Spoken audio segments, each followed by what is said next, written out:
இரட்சகர் இயேசு கிறிஸ்துவின் நாமத்திலே உங்களை யாவரையும் வாழ்த்துகிறோம். நாம் தலைவணங்கி ஜெபம் செய்வோம். எங்கள் அன்பின் பிதாவே, இந்த கிருபையின் நேரத்திற்காக உமக்கு நன்றி எடுக்கிறோம். நீர் எங்களோடு பேசும். இயேசுவின் மூலம் ஜெபிக்கிறோம் நல்ல பிதாவே, ஆமென். கிறிஸ்துவுக்குள் அருமையானவர்களே, இந்த கோடை காலங்களுக்காக கர்த்தரை ஸ்தோத்திரிப்போம். தேவன் நமக்கு கொடுத்திருக்கிற அந்த அருமையான இந்த நாட்களுக்காக கர்த்தருக்கு நன்றி செலுத்துவோம். இந்த நாளுடைய ஒரு செய்தி படிக்கின்ற ஒரு பிள்ளைகளுக்காக, குடும்ப வாழ்க்கை, வேலை செய்கிறவர்கள் யாவருக்குமான ஒரு செய்தி தான். இன்றைய வாழ்க்கையில ஜெயம் எடுக்கிற ஒரு வாழ்க்கை தான் ஆண்டவர் நமக்கு கொடுத்திருக்கிறார். ஏதேன் தோட்டத்திலிருந்து இந்நாள் மட்டும் தொடர்ந்து வாழ்நாள் முழுவதிலும் நாம் ஜெயம் கொள்ள வேண்டும், வெற்றி காண வேண்டும் என்பதுதான் கர்த்தருடைய சித்தம். அதற்காகவே தேவன் நம்மை அழைத்திருக்கிறார், ஞானத்தை கொடுத்திருக்கிறார், அவருடைய பலத்தை கொடுத்திருக்கிறார், அவருடைய பரிசுத்த ஆவியின் வல்லமையின் அபிஷேகத்தை நமக்கு தந்திருக்கிறார். தோல்வி நமக்கு இல்லை. ஆனாலும் தோல்வி இருக்கும் என்றால் நாம் பயப்படவோ கலங்க வேண்டிய அவசியம் இல்லை. அதில் எழுந்து ஜெயிக்கும்படியான ஒரு வாழ்க்கையை நாம் தெரிந்து கொள்ள வேண்டும். அதற்கு எண்ணாகமும் 13ஆம் அதிகாரத்திலே மோசே அங்கே கானான் தேசத்தை சுற்றி பார்க்கும்படியாக அனுப்புகிற ஒரு காரியத்தை குறித்து நாம் பார்க்கின்றோம். நம்முடைய வாழ்க்கைக்கும் படிப்பாக இருக்கலாம், கம்பெனியாக இருக்கலாம், எந்த பணிகளாக இருக்கலாம், வேலை செய்கிற பணிகள், தொழில்கள், வியாபாரங்கள் எதுவாக இருக்கலாம், எங்கள் போன்ற ஊழியங்களாக கூட இருக்கலாம். எதுவாக இருந்தாலும் அதற்கு இந்த பகுதியை வைத்து நாம் ஆலோசனையை, தேவனுடைய ஆலோசனையை நாம் பெறுகிறோம். இங்கே மோசே என்ன செய்கிறார்? யோசுவாவினோடு சில ஆட்களை அனுப்புகிறார். கானான் தேசத்தை சுற்றி பார்க்கும்படியாக அங்கே அனுப்புகிறார். அங்கே அனுப்பும்போது ஆலோசனைகள் கொடுக்கிறார். ஆலோசனைகள் கொடுத்து அது எப்படிப்பட்டது என்ன என்பதெல்லாம் நீங்கள் கண்டு வாருங்கள் என்று சொல்லி அங்கே சொல்லுகிறார்கள். 2 விதமான முடிவுகள் அங்கே சொல்லப்படுகிறது. யோசுவாவின் மூலமாக காலேப்பு அங்கே மோசேக்கு முன்பாக அங்கே கொடுக்கப்படுகிற அந்த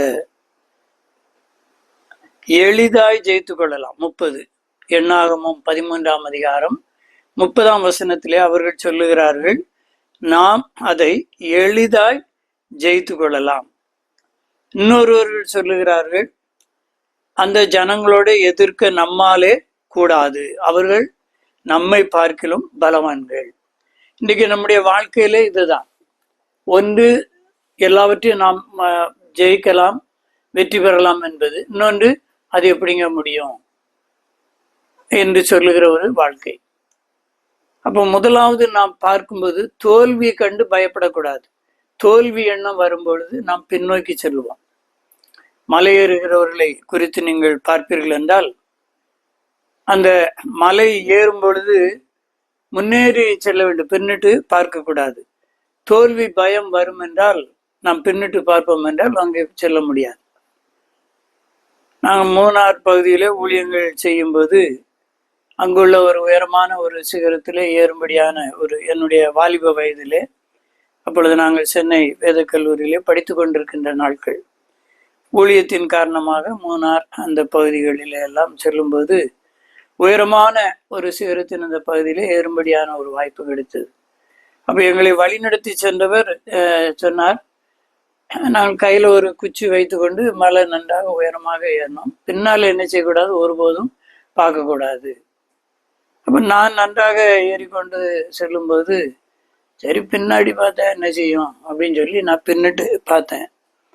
அப்படி செங்குத்தா தெரியுது. எத்தனையோ அடி உயரத்துல மேலே ஏறியாச்சு, பின்ன படு பாதாளமாக தெரியுது.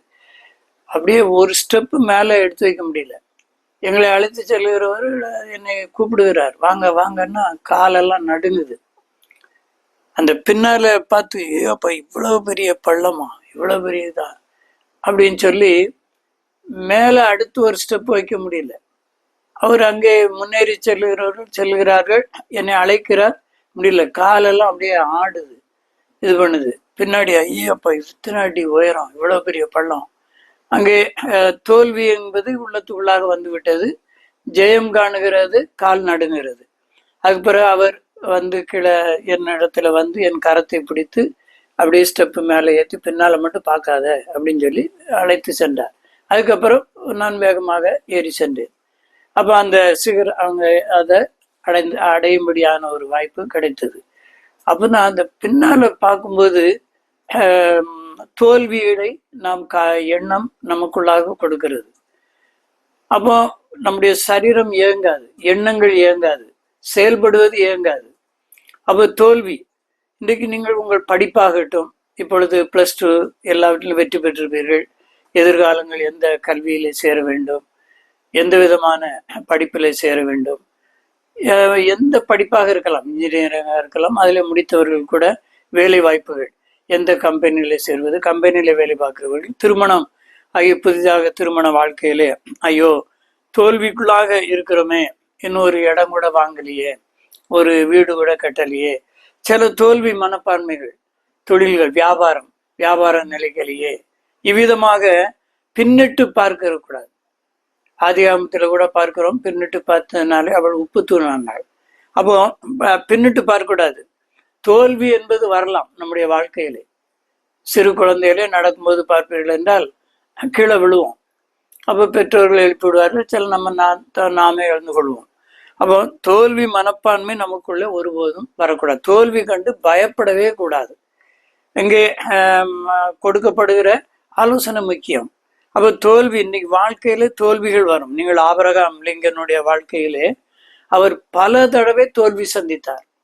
ஆபிரகாம் லிங்கன் பிறகு அமெரிக்க அதிபராக வெற்றி பெற்றார். பல முறை தோல்வியை குறித்து அவர் பயப்படவில்லை. பில்கேட்ஸ் அவர் நீங்கள் பார்ப்பீர்கள் என்றால் டைம் பத்திரிகையிலே அவர் பல தடவை தோல்வி சந்தித்தவர் என்று சொல்லப்படுகிறது. அப்போ தோல்வி விரும்பத்தக்கதல்ல, ஆனால் அது முடிவல்ல. அது நம்முடைய ஒரு படி, முன்னேறி செல்வதற்கு படி.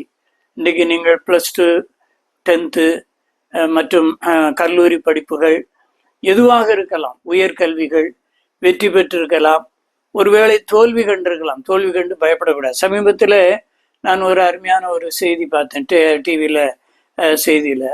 கர்நாடகாவில் நடந்தது. அவருடைய மகன் தோல்வி அடைந்ததுக்கு பாராட்டு விழா வச்சாங்க. கேக்கெல்லாம் கட் பண்ணி அவங்க தாய் தகப்பன் உடன் பிறந்தவங்களாம் நின்று அவங்க கேக் கூட்டினாங்க. ஒரு வித்தியாசமாக இருந்தது. இப்போ சமீபத்தில் ஒரு 2 வாரம் முன்பதாக செய்தியில் அடிக்கடி காண்பித்து கொண்டிருந்தார்கள். தோல்வி பெற்றதுக்கு நம்ம வெற்றி பெற்ற பிள்ளைகளை பாராட்டுகிறோம், பிள்ளைகளுக்கு மகிழ்ச்சி கொள்கிறோம், என் பிள்ளை பாஸ் பண்ணிட்டான் அப்படின்னு சொல்லி. ஆனால் தோல்வி அடைந்தான் என்று சொல்லி அவனுக்கு பாராட்டு வச்சாங்க. தோல்வியை வச்சு அவனுக்கு கேக் கட்டிங் எல்லாம் பண்ணி பெற்றோர்கள் அவங்க கூட்டினாங்க. நல்ல பெற்றோர். அப்போ நீங்கள் பாருங்கள், தோல்வியை கண்டு நாம் ஒருபோதும் பயப்படக்கூடாது.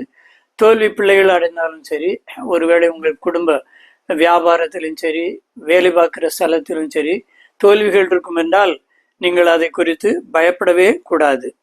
அப்போ வெற்றி பெற முடியவில்லை என்றால் அதுக்கு காரணத்தை கண்டுபிடிக்க வேண்டும். ஏனென்றால் சரியாக ஆயத்தம் செய்யாது. எக்ஸாமுக்கு நல்ல ஆயத்தம் செய்தால் வெற்றி பெறுவோம். சரியான ஆயத்தம் செய்யவில்லை, ப்ரிப்பரேஷன். அப்போ ஆசிரியர்கள் கற்றுக் கொடுக்கும் போதும் சரி, நீங்கள் ப்ரிப்பரேஷன் கரெக்டாக செய்திருக்க வேண்டும். நம்ம ஒரு ஏனோ தானே என்று ஒரு அசட்டையாக இருந்திருப்போம். அதெல்லாம் நமக்கு வரும், நல்ல தெரிஞ்ச கேள்வி வரும். எதுவாக இருக்கட்டும், நீங்கள் ஒரு கட்டடம் கட்டுவது, திருமணமாகி குடும்ப வாழ்க்கையிலே இடம் வாங்க வேண்டும், வீடு கட்ட வேண்டும். அப்போ நாம் அதை சரியாக ஆயத்தமாகவில்லை. அதான் நாங்கள் வெற்றி பெற சரியான ஆயத்தம் தேவை. இப்போ வேதாகமத்திலே ஏசாமி கூட சொல்ல, ஒருவன் கோபுரம் கட்ட எண்ணினால் அதற்கான ஆயத்தம், வீடு கட்டுவேன் என்றால் அதற்கான ஆயத்தம். அப்போ ஆயத்தம் பண்ணுறது மிக மிக முக்கியம். திருமண வாழ்க்கையாகட்டும், நம்ம பழமொழி சொல்கிறாங்க, வீட்டை கட்டிப்பார் திருமணம் செய்துப்பார். அப்போ ஆயத்தம். அப்போ நமக்கு வருகிற பிரச்சனை குறைவாய் மதிப்பிடக்கூடாது. இன்னைக்கு நீட் தேர்வுக்கு பயப்படுறாங்க. ஒவ்வொரு எக்ஸாம் எதுக்கும் பயப்படாமல் அஞ்சாமல் இருக்க வேண்டும். தோல்வி கண்டு பயப்படக்கூடாது. நான் 7th படிக்கும்போது ஊர் பக்கம்லாம் பார்த்தீங்கன்னா சென்னையில் மாதிரி கிணறு இருக்காது, பெரிய பெரிய கிணறுகளாக இருக்கும், பெரிய பெரிய விவசாய கிணறுகள். அப்போ எனக்கு ஞாபகம் இருக்கிறது, உக்கரங்கோட்டைன்னு ஒரு ஊரில் என் தந்தையார் பணியாற்றி கொண்டிருக்கிற நேரம். அப்போ ஸ்கூலுக்கெல்லாம் போவோம், சென்ட் பீட்டர்ஸ்ன்னு சொல்லி அந்த ஹைஸ்கூலில் படிக்கும்போது. அப்போ கிணறுகளுக்கெல்லாம் போகும்போது நான் தாண்டுவேன் அப்படின்னு. டேய், தாண்ட முடியாது. ஏன் தாண்ட முடியாது? 7th படிக்கும். அப்போ கிணறு வேகமாக ஓடி போய் தாண்டுவேன். நிச்சயமாக முடியான முயற்சி என்னால் முடியும். ஒரு 3/4 கிணறுக்கு 1/2 கிணறுக்கு போயிட்டு பொத்துன்னு நேரம் நினச்சிவேன், கீழே விழுவேன். அப்போ அவ்வளோ பெரிய விவசாய கிணறுல 7th படிக்கும்போது என்றால் நீங்கள் கவனித்து பாருங்கள், அந்த எண்ணங்கள் அதெல்லாம் முடியும் அப்படின்னு அங்கே வேகமாக ஓடுறது. அதனால் அந்த எவ்வளோ தூரம் போக முடியும், போயிட்டு நேராக கீழே கிணத்துக்குள்ளே விழுகிறது. அப்போ ஏன் சொல்லுகிறேன் என்றால், ஆயத்தமாக வேண்டும். அப்போ பிரச்சனை ஒரு கிணறு தாண்டணும், ஒரு எக்ஸாம் எழுதி பாஸ் பண்ணணும். அப்போ குடும்ப வாழ்க்கை, திருமணம் கூட சாதாரண ஒரு காரியம் இல்லை. வேதநாய சாஸ்திரியார் சொல்றார், குடித்தனம் வீரம், குணமுள்ள தாரம், கொடுத்து கொண்டாலது சம்சாரம், அடக்கமசாரம் அன்பு உதாரம், அவளை இல்லாதவன் ஒரு பாவி என்று சொல்லுகிறார். அப்போ நீங்க பாரு, குடித்தனத்துக்கு வீரம் வேணும். எத்தனை பேர்கள் குடும்ப வாழ்க்கையில இழந்து நிற்கின்றார்கள். அப்போ அங்க தோல்வி கண்டு எதுவும் தோல்வியாக தெரியும். அது எப்படிங்க முடியும்? சிலர் சொல்லுவாங்க, எங்க ஊர்ல ஒரு இது சொல்லுவாங்க, ஆமா அவன் எது கிடைச்சாலும் கொம்போட்டினா அதெல்லாம் எப்படிங்க முடியும், அது எப்படி முடியும் அப்படின்னு சொல்லிக்கிட்டே இருப்பாங்க.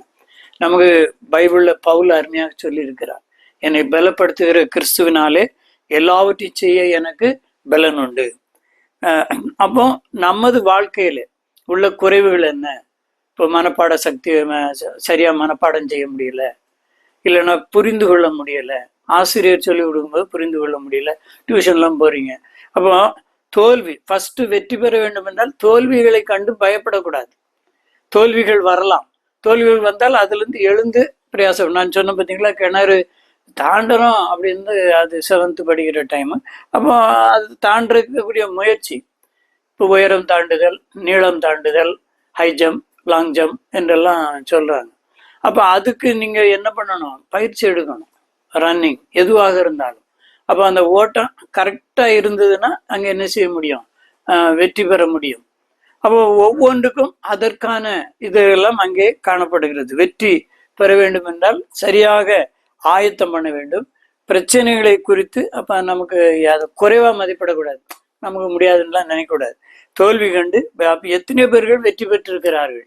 அப்போ முதலாவது நீங்கள் பாருங்கள், கானான் தேசத்தை சுற்றி பார்க்கும்படியாக மோசே அனுப்புகிற அந்த ஜனங்கள், அங்கே அவன் சொல்லுகிற அந்த ஆலோசனை, இப்படி இப்படி செல்ல வேண்டும், இப்படி இப்படி பார்க்க வேண்டும் என்கிற ஆலோசனையோடு சொல்லுகிறவர்கள் வந்து தெளிவாக சொல்லுகிறார்கள், நாம் அதை எளிதாய் ஜெயித்து கொள்ளலாம். மற்றவங்க சொல்றாங்க நம்மால கூடாது.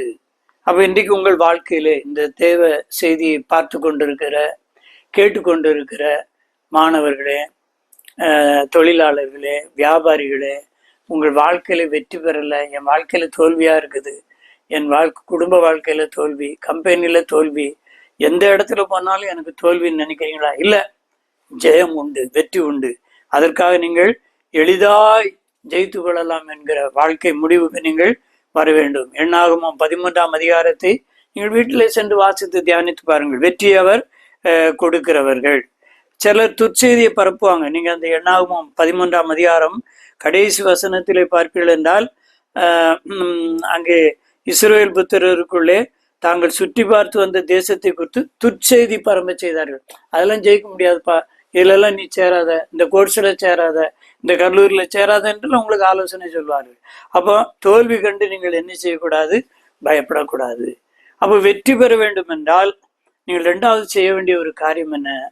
தேவனுக்கு முதலிடம் கொடுக்க வேண்டும், கர்த்தருக்கு முதலிடம் கொடுக்க வேண்டும். படிப்பு அவசியம், பணம் அவசியம், திறமை அவசியம், என்னென்ன உண்டோ எல்லாம் அவசியம். நமக்கு உடம்புக்கு எப்படி சரீரம் பலனடைய வேண்டும் என்றால் உணவு சாப்பிடுகிறோம், உடற்பயிற்சி செய்கிறோம். அதுபோல தேவனுக்கு முதலிடம் கொடுக்க வேண்டும். உங்கள் கல்வி எல்லாம் தேவை, ஆனால் முதலாவது தேவனுக்கு. நீங்கள் மத்தேயு 6ஆம் அதிகாரம் 33 சொல்லுகிறார், முதலாவது தேவனுடைய ராஜ்யத்தையும் அவருடைய நீதியும் தேடுங்கள், மற்றவர்களுக்கு கூட கொடுக்கப்படும். முதலாவது தேவனுடைய ராஜ்யம். அப்போ தேவனுக்கு முதலிடம். அதிகாலையில் எழுந்து ஜெபிங்க, வேதத்தை வாசிங்க, தியானிங்க. நாள்தோறும் காலையில எழுந்து மனுஷனுடைய முகத்தை பார்ப்பதற்கு முன்பதாக தேவனுடைய முகத்தை தரிசியுங்கள். அதிகாலையில முழங்கால், முடிந்த அளவுக்கு முழங்கால் படியிட்டு நீங்கள் தேவனோடு பேசுங்கள், வேதத்தை வாசியுங்கள். அதற்கப்புறம் மனிதனோடு பேசுங்கள். அப்போ கர்த்தர் பேர்ல அங்கே நீங்கள் இருக்க வேண்டும்.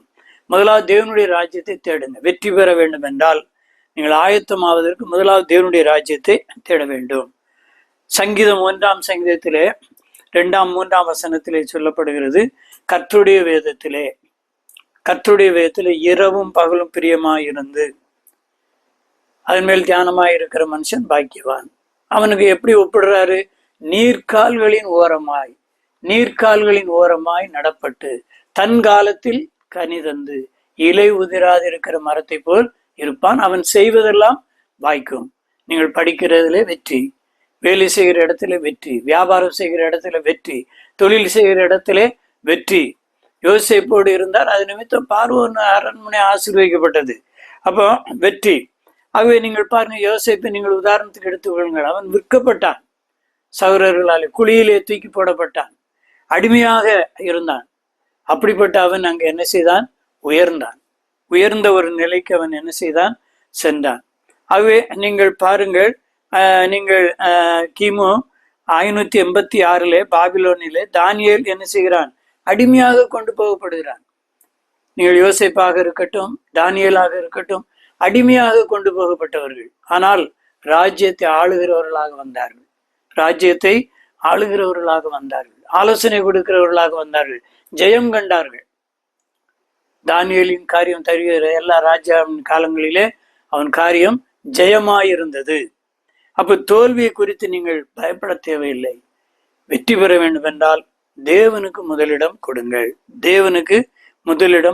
உங்கள் வாழ்க்கையிலே தேவனுக்கு நல்ல வேதத்தை வாசியுங்கள், ஜெபம் பண்ணுங்கள். அதிகாலையிலே யாரோடும் பேசுவதற்கு முன்பதாக அதிகாலையில் எழுந்து முழங்கால் படியிட்டு ஜெபித்து வேதத்தை வாசித்து இறைவனோடு கர்த்தரோடு பேசி ஆண்டவரோடு பேசுங்கள், ஜெயம் பெறுவீர்கள். இன்னைக்கு உலக வாழ்க்கையிலே ஸ்கூல் லைஃப், காலேஜ் லைஃப்ல நீங்கள் வெற்றி பெற்றிருக்கலாம். ஆனால் இன்னும் உங்கள் குடும்ப வாழ்க்கை, எதிர்கால வாழ்க்கையிலே நீங்கள் வெற்றி பெற வேண்டும். அதற்கு நீங்கள் வேதம் வாசிக்க வேண்டும். என்னென்ன புக்கு இருக்கோ, என்னென்ன உங்களுடைய சாஃப்ட்வேர் எது இருக்குதோ தேவை. ஆனால் எல்லாவற்றையும் காட்டிலும் பைபிள் மிக மிக முக்கியம். தேவன் கொடுத்த கர்த்தருடைய வேதத்திலே பிரியமாயிருந்து இரவும் பகலும், கர்த்தருடைய வேதத்திலே பிரியமாயிருந்து இரவும் பகலும் அவருடைய வேதத்தில் தியானமாய் இருக்கிற மனுஷன் பாக்கியவான். அவன் நீர்க்கால்களின் ஓரமாய் நடப்பட்டு தன் காலத்தில் தன் கனியை தந்து, செத்த பிறகு இல்லை, இருக்கும்போது தன் காலத்தில் தன் கனி தந்து இலை உதிராதிருக்கிற மரத்தை போல் இருப்பான். அவன் செய்வதெல்லாம் வாய்க்கும். மூன்றாவதாக நீங்கள் பாருங்க, முதலாவது பார்த்தோம் தோல்வியை கண்டு பயப்படாதுங்க. இரண்டாவது, தேவனுக்கு முதலிடம் கொடுங்கள், நீங்கள் வெற்றி பெறுகிற ஒரு வாழ்க்கை வாழும்படியாக. அடுத்து, நல்லது நினைக்க வேண்டும். எனக்கு எப்பவுமே, அதாவது பாசிட்டிவாக நினைக்கணும். எதுவுமே எல்லாம் நல்ல. சிலர் பார்த்தீங்கன்னா எதிர்மறையாவே நினைத்து கொண்டிருப்பாங்க. இவங்க எனக்கு விரோதமா இருப்பாங்களோ, எனக்கு விரோதமா பேசுவாங்களோ. சில பாஸ்டர் பார்த்தீங்கன்னா சபையில இப்படியே பார்த்து குழப்பம், அவங்களும் குழப்பாங்க, சபையும் குழப்பிடுவாங்க. இதே போலலாம் தேசத்தை ஆளுகிறவர்கள், அது கவுன்சிலர் பதவியா இருக்கலாம், ஒவ்வொரு பதவிகளை நீங்கள் வைத்து பாருங்கள். அங்கே பிறரை நம்பாமல் எதிர்மனையாக நினைப்பவர்கள் தானும் கெட்டு தன்னோடு இருக்கிறவர்களையும் கெடுத்து விடுவார்கள். சமாதானத்தை கெடுப்பார்கள், குடும்பத்தை கெடுப்பார்கள், இருவருக்குள்ளாக பகையை உண்டாக்கி விடுவார்கள். இவன் நமக்கு விரோதமாக பேசுவான். 2 பேர் பேசினாலே சிலருக்கு பிடிக்காது, அவங்க பார்த்துக்கிட்டே இருப்பாங்க. அங்கே என் தந்தையார் ஒரு ஊர்ல பணியாற்றும் போது, அப்போ ஒருவர் வந்து இப்படியே பார்த்துக்கிட்டு இருந்தாருன்னா, அவர் பேரெல்லாம் சொல்ல விரும்பல. அப்போ வந்து இன்னொருத்தர் சொல்லுவார் எங்க அப்பாட்ட, ஐயா அந்த ஆள் பாருங்க பாக்குறேன், சாயந்தரத்துக்கு அவங்கள 2 பேரையும் பிரிச்சிருவான் பாருங்க அப்படின்னு சொல்லுவேன். இப்படியே இடுப்புல கையை வச்சு அப்படியே பார்ப்பாரு. அப்போ வந்து என் தந்தையார்ட்ட சொல்லுவாங்க, ஐயா அவர் பார்க்குற பார்வையை பாருங்க, சாயந்தரத்துக்குள்ள அவங்க 2 பேரும் சட்டைக்கிளியை வச்சிருவான் பாருங்க அப்படி. அதே மாதிரி 2 பேரும் சண்டை போட்டுருவாங்க. என்ன பண்ணுவாருன்னு தெரியாது, அந்த அளவுக்கு இருவர்கிட்ட பேசுவாரு, 2 பேரும் சண்டை போடு. அப்போ அதை எதிர்மறையாக நினைக்கிறவர்கள். ஆனால் நாம் என்ன பண்ண வேண்டும்? பாசிட்டிவ் ஆட்டிடியூட் இருக்கணும். நம்ம நல்லதை நினைக்கணும். அவங்க நமக்கு நன்மை செய்வார்கள். அப்போ இன்னைக்கு பாஸ்டர் ஆகட்டும், நாட்டை ஆளுகிறவர்களாக இருக்கட்டும், ஸ்கூல்ல ஹெச்எம்ஆ இருக்கட்டும், பிரின்சிபாலாக இருக்கட்டும், கம்பெனியில உயர் பதவிகளில் இருக்கிறவர்களாக இருக்கட்டும், அரசு அதிகாரிகளாக இருக்கட்டும், எதிர்மறையாக நினைப்பார்கள் என்றால் குழப்பத்தை விளைவிப்பார்கள். தானும் கெட்டு குடும்பத்தையும் கெடுத்து மற்றவர்களையும் கெடுத்து விடுவார்கள். அதுதான் சொல்லப்படுகிறது. நீங்கள் தாமஸ் ஆல்வா எடிசனுடைய வாழ்க்கையில நீங்கள் பார்ப்பீர்கள் என்றால், அவர் பல்பு கண்டுபிடித்தார். இன்றைக்கு பிரகாசமாக எரிகிற பல்புகளை அவர் கண்டுபிடித்தார்.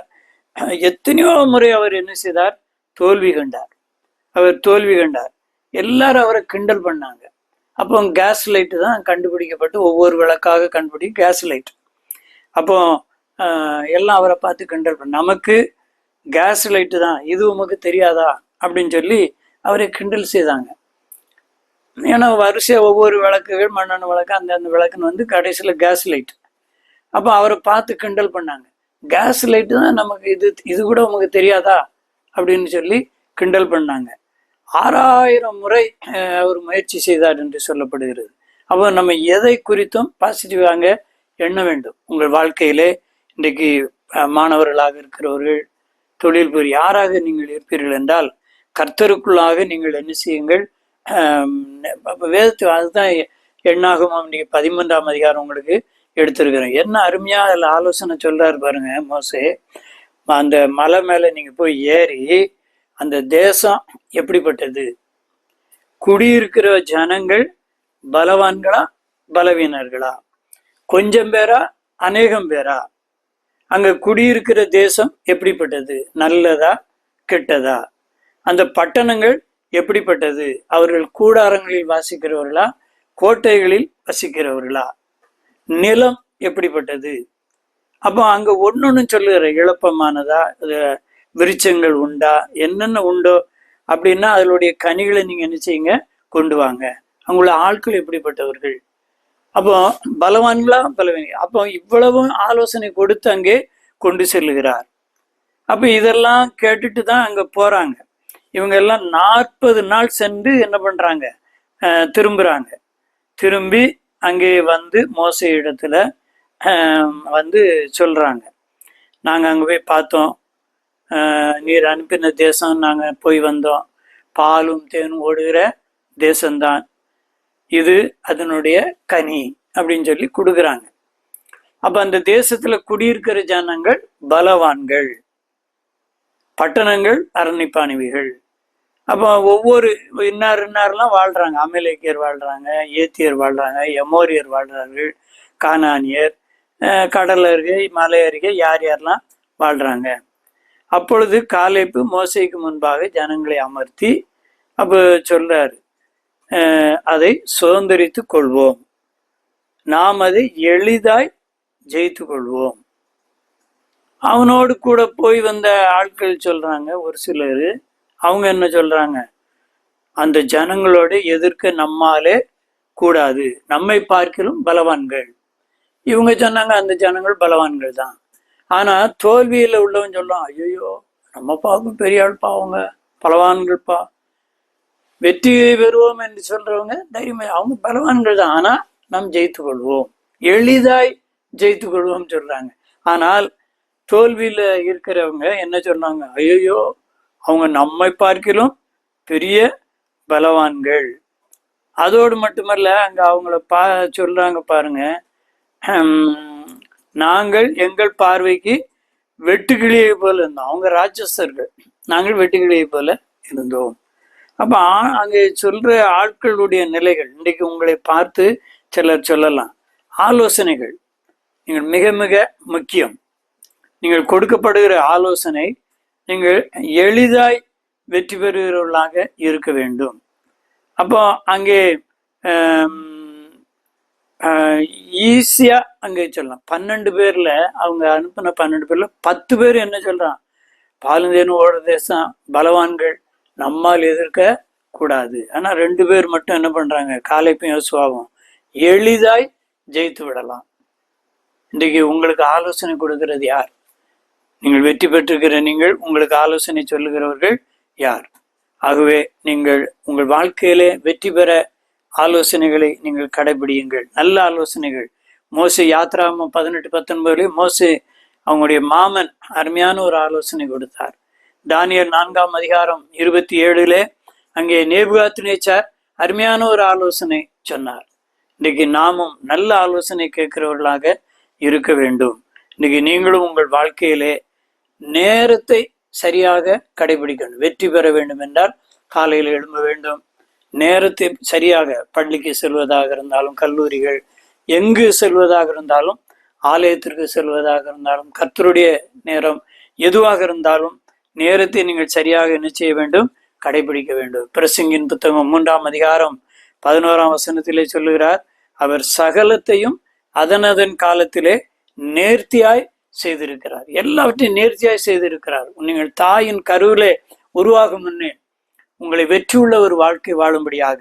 ஆகவே இன்றைக்கு மாணவர்களாகிய உங்கள், தொழிலாளர்களாக நீங்கள், வியாபாரியாக நீங்கள், யாராக இருந்தாலும், சாப்ட்வேர்ல ஒரு அரசு வேலைகள், அதிகாரியாக, ஊழியர், யாராக இருந்தாலும் நீங்கள் வெற்றியுள்ள ஒரு வாழ்க்கை வாழ வேண்டும். தோல்வி உங்களுக்கு ஒருபோதும் இருக்கக்கூடாது. ஆகவே அங்கே 12 பேர் சென்றதில் 10 பேர் சொன்னாங்க, அது எதிர்க்க நம்மால் முடியாது, அவர்கள் பலவான்கள். ஆனால் காலேப்பும் யோசுவாவும் சொன்னார்கள், நாம் அதை எளிதாய் ஜெயிக்கலாம், எளிதாய் ஜெயிக்கலாம். இன்றைக்கு உங்கள் வாழ்க்கையில எளிதாய் நீங்கள் வெற்றி பெற தோல்வியை கண்டு பயப்படாதீர்கள். தேவனுக்கு முதலிடம் கொடுங்கள், நல்லதே நினையுங்கள், நேரத்தை கடைபிடியுங்கள். ஆண்டவருக்குள்ளாக ஜெயமுள்ள ஒரு வாழ்க்கை வாழும்படியாக உங்களை அர்ப்பணியுங்கள். ஆண்டவர் உங்களோடு இருக்கிறவர், அற்புதம் செய்கிறவர், அதிசயம் செய்கிறவர். ஆண்டவருடைய கிருபையின் கரத்துக்குள்ளாக திட்டமிட்டு உங்களுடைய வாழ்க்கையை எதிர்கொள்ளுங்கள், ஜெயம் கொள்ளுங்கள். ஒரு பாடல், அருமையான ஒரு பாடல் உண்டு. அந்த பாடலை நீங்களும் என்னோடு சேர்ந்து பாடுங்கள். ஆண்டவர் படைத்த வெற்றியின் நாள் இது, இன்று ஆக மகிழ்வோம், அக்களிப்போம், அல்லேலுயா பாடுவோம், அல்லேலுயா தோல்வி இல்லை, அல்லேலுயா வெற்றி உண்டு, அல்லேலுயா தோல்வி இல்லை, அல்லேலுயா வெற்றி உண்டு. எனக்கு உதவிடும் எனது ஆண்டவர் என் பக்கம் இருக்கிறார், எனக்கு உதவிடும் எனது ஆண்டவர் என் பக்கம் இருக்கிறார். உலக மனிதர்கள் எனக்கு எதிராக என்ன செய்ய முடியும்? உலக மனிதர்கள் எனக்கு எதிராக என்ன செய்ய முடியும்? தோல்வி இல்லை எனக்கு, வெற்றி பவனி செல்வேன். தோல்வி இல்லை எனக்கு, வெற்றி பவனி செல்வேன். ஆண்டவர் படைத்த வெற்றியின் நாள் இது, இன்று ஆக மகிழ்வோம், அக்களிப்போம், அல்லேலுயா பாடுவோம். இன்று ஆக மகிழ்வோம், அக்களிப்போம், அல்லேலுயா பாடுவோம். ஆம். எங்கள் அன்பின் பிதாவே, மாணவர்களுக்காக, தொழிலாளர்களுக்காக, வியாபாரிகளுக்காக, வேலை செய்கிறவர்களுக்காக, பதவியில் இருக்கிறவர்களுக்காக ஜெபிக்கிறோம். வெற்றியுள்ள ஒரு வாழ்க்கை வாழ கிருபை செய்யும். தோல்வியை கண்டு அவர்கள் பயப்படக்கூடாது, தோல்வியை கண்டு ஒருபோதும் பின்வாங்க கூடாது. கர்த்தாவே, ஆண்டவர் உதவியிட இரட்சகராகி இயேசு என்னோடு இருக்கிறார் என்று ஜெயம் எடுக்கிற வாழ்க்கை, ஜெயம் கொள்கிற வாழ்க்கை வாழ கிருபை செய்யும். அவர்கள் இதை கேட்டுக்கொண்டிருக்கிற, பார்த்து கொண்டிருக்கிற ஒவ்வொருடைய வாழ்க்கையிலே அற்புதம் செய்யும், அதிசயம் செய்யும். இயேசுவின் மூலம் ஜெபிக்கிறோம் நல்ல பிதாவே, ஆமேன். சோத்திரம்.